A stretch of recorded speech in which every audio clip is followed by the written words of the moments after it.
பெரிய புராணம் இது சேக்கிழார் பெருமான் அவர்களால் எழுதப்பட்ட நூலாகும். சமய குலவர்கள் நால்வருள் சுந்தரமூர்த்தி நாயனார் அவர்களால் இயற்றப்பட்ட திருத்தொண்டர் தொகை என்னும் நூலை முதல் நூலாக கொண்டு சேக்கிழார் பெரிய புராணத்தை இயற்றினார்.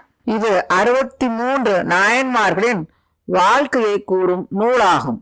63 நாயன்மார்களின் எப்படி பக்தி செய்து சிவனருளை பெற்றார்கள் என்ற அவர்களின் வாழ்க்கையை கூறும் நூலாகும்.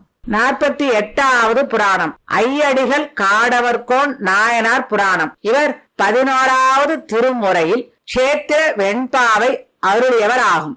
உலகில் சிறந்து விளங்கிய பல்லவ குலத்தில் தோன்றி வளர்ந்து அரசாண்டவர் இந்த ஐயடிகள்.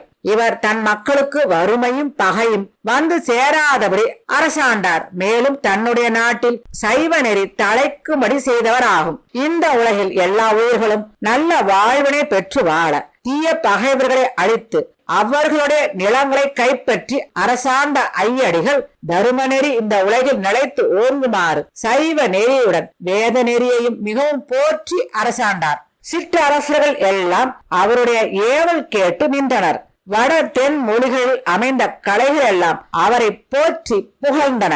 இப்படி அரசாட்சி செய்து வந்த ஐயடிகள் அந்த அரசாட்சி தருவது தொல்லை என்று கருதி தன்னுடைய மகனுக்கு முடிசூட்டி விட்டு நன்மை தரும் சிவநெறியில் முழு மூச்சுடன் ஈடுபட்டு திருத்தொண்டு செய்து வந்தார். திருத்தொண்டினை தன்னுடைய வாழ்வியல் நெறியாகவும் கடமையாகவும் நினைத்த ஐயடிகள் கடல் சூழ்ந்த இந்த நில உலகில் உலக நாயகனான சிவபெருமான் எழுந்தருளியுள்ள ஆலயங்களை எல்லாம் கண்டு வணங்க மிகவும் விருப்பம் கொண்டார். அந்த முயற்சியில் ஈடுபட்ட ஐயடிகள் ஒவ்வொரு ஆலயத்துக்கும் ஒரு பாடல் என்ற முறையில் பாடிக்கொண்டு வந்தார். அப்படி பல இடங்களை தரிசித்தபடியே பெரும்பற்ற புலியூருக்கு வந்தார்.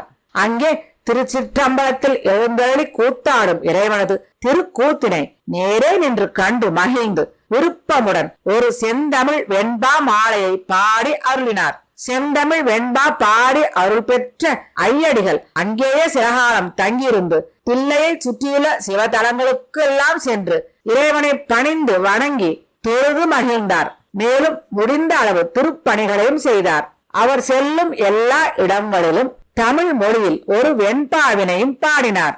இப்படி பலகாலமாக திருத்தொண்டுகளை செய்து இறுதியில் இறைவனுடைய திருவடியை அடைந்தார் ஐயடிகள் காடவர்கோன் நாயனார்.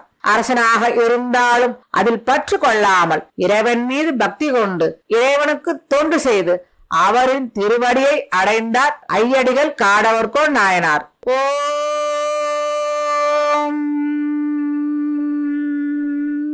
சர்வம் சிவார்ப்பணம்.